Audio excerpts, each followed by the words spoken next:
So let's talk traffic and more Dropicana. It's a big deal what they're doing this weekend. Nate Tannenbaum is live right above the project site this morning to talk about all the big closures this weekend. Nate, good morning to you, sir.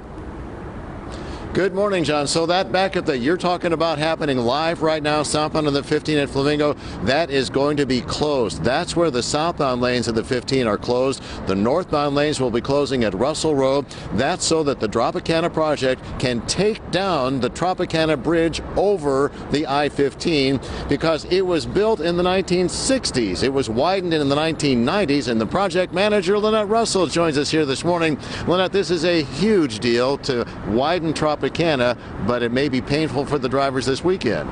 It might be a little painful this weekend as we route traffic along our surface streets, Russell, Decatur, and Flamingo, while we have I-15 closed.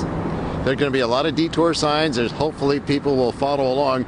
But you and I were just talking moments ago with Armando here and maybe our drone.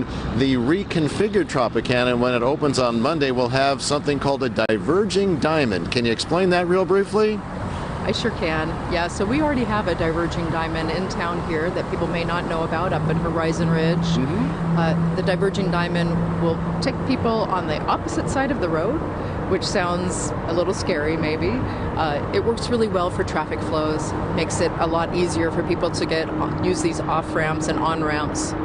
Yeah, so that's the deal. So back here live, we're talking about how the Dropicana, when it reopens on Monday, will be looking a little bit differently, but the big story is the closure of the freeway.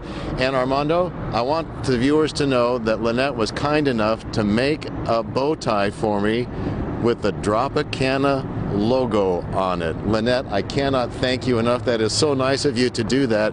And stay with 8 News Now throughout the weekend for ongoing reports about the closure of the I-15, 10 o'clock tonight till 5 Monday morning between Flamingo and Russell, both directions. Follow the detours. Tell your friends, John, and tell the trucking industry how it works, huh? Yeah, exactly. And you can tell people all day long with your bow tie. Just say, by the way, look at my neck. Watch out this weekend. Thanks, Nate. Appreciate it. 6:35. So as we discussed, closing I-15 can be a major setback for all drivers, but especially for truckers. They got to get things where they need to go. The Nevada Trucking Association says drivers, though, are prepared. It's worked with NDOT to figure out alternate routes to keep everybody on schedule. Now, the CEO of the association couldn't confirm that there will be an impact, but he does say that, drivers are used to adapting to these kind of situations. We appreciate that there's going to be some investment to make it better, to make it flow a little easier than it does today. But we understand that, yeah, you do have to adjust your operations and get around that construction. Once again, I-15 closed in both directions from Flamingo down to Russell, starts tonight and goes until Monday morning.